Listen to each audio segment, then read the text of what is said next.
The Elder Scrolls V Skyrim is one of my favourite games of all time. I love it. It's a game I return to over and over again, because it has arguably one of the best open worlds ever created. I'm sure you'll agree. Unless of course you're one of these highfalutin types who likes their games to work properly. And admittedly yes, Skyrim is a little bit buggy. So come on then, let's get all the bad stuff out the way first. Because yes, when you play Skyrim you may encounter some technical issues. There's some quite naughty stuff like the game freezing or crashing, as well as glitches which can lock certain quests and hinder progression. But that's quite rare these days, probably. Then there's the fairly frequent little bugs that are for the most part charming and hilarious. Just a general jankiness, you know, fun stuff like flying horses or being launched into space by the swing of a giant's club. And then there's also some game design gubbins that some of the fusspots like to complain about, like how everyone's really ugly in the face, or how if you press the wrong button and accidentally punch a chicken, you incur the bloody wrath of an entire town and get sent to jail. Or how combat is mostly just a game of slaps where you frantically swing a mace with one hand while chugging a health potion with the other until your opponent goes limp or you go limp, having run out of health potions to chug. I mean, it's not a very elegant or nuanced system, but it's fun to slap people. What more do you want? And then there's the various annoying arsehole NPCs that live in Skyrim, like that rude bitch from the clothes shop. Thank the gods for the end of yet another pointless conversation. And that rude bitch Nassim. Do you get to the Cloud District very often? Oh, what am I saying? Of course you don't.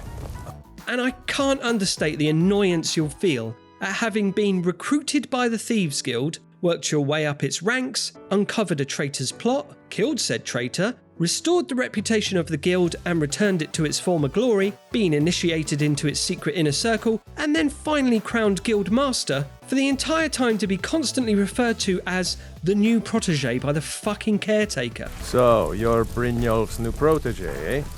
I'm not the new protege. I'm the Dragonborn, Grandmaster of every guild and King of all Tamriel, and I've known you for years, you fucking pube. There's also a noticeably limited voice cast, with many of Skyrim's denizens sharing vocal cords. The guards all feel like clones, identical in appearance and behaviour, all with wounded knees and a shared wonder and curiosity for curved swords. They've got curved swords. Curved swords. And on the surface, that might make the game feel small and restricted and like it's incapable of offering any great depth. But most of these quibbles really are just that, on the surface, superficial. Because Skyrim is a game world of tremendous scope and one that is so captivating that all this aforementioned stuff is so easily forgivable. Yes, some of the NPCs might be twerps who spout the same shiz over and over, but there's much more to them than that. They each of them have a name, a house, a bed, others run shops and have jobs, some have secrets, some are in relationships, some are in secret relationships. Many of them have the potential to die, and if that happens they might leave you something in their will, if they like you enough. And if you're not happy with your inheritance, you can just help yourself to more from their residence by pickpocketing their house key from their corpse in the local crypt. Because each of them have their own coffin waiting for them there. And nearly all of them have something they need you to do for them. Errands, missions, assignments, there's an almost countless number of tasks waiting for you in every town. To strike out into the wilds of Skyrim with a journal packed full of quests can seem daunting. Not only because you'll find more to do along the way, in that regard Skyrim actually feels a lot bigger than its square footage. You'll stumble upon bandit camps, ruined castles and forts, abandoned mines, operational mines, caves, grottos, tombs, barrows, and all the rest. But no, the journey feels daunting because Skyrim is a daunting place. There's some rough stuff out there. Bandits, bears, trolls, giant spiders, giant giants, and dragons of course. And there's the landscape of Skyrim, which is pretty daunting in itself. There's frozen tundra, misty marshes, desolate plains. Traversing Skyrim often feels dangerous and foreboding. You never know when you might be ambushed by a deadly saber cat or a pack of vampires, or descended upon by a dragon, or all of them at once. That can happen.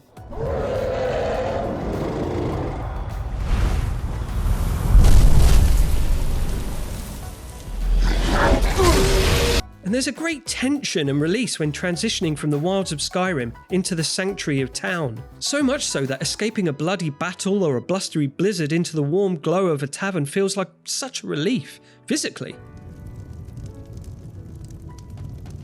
Skyrim may be a harsh place, but it's a gorgeous one.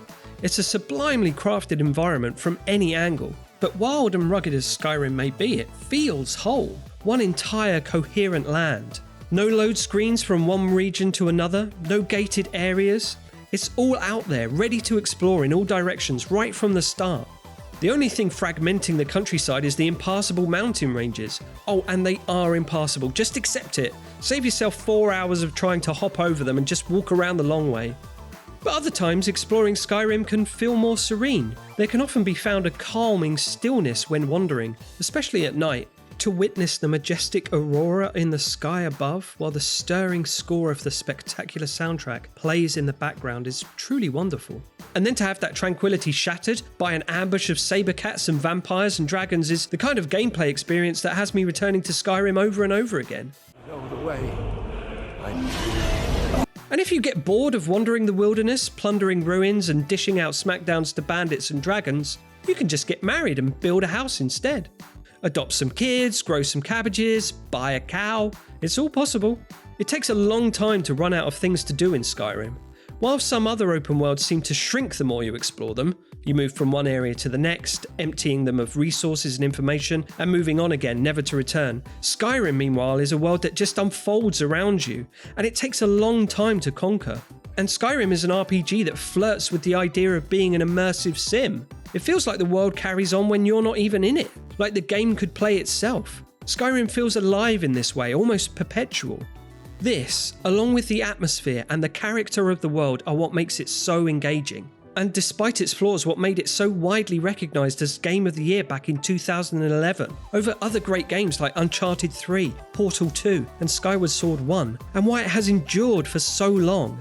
And why it's a game players like myself love to return to over and over again.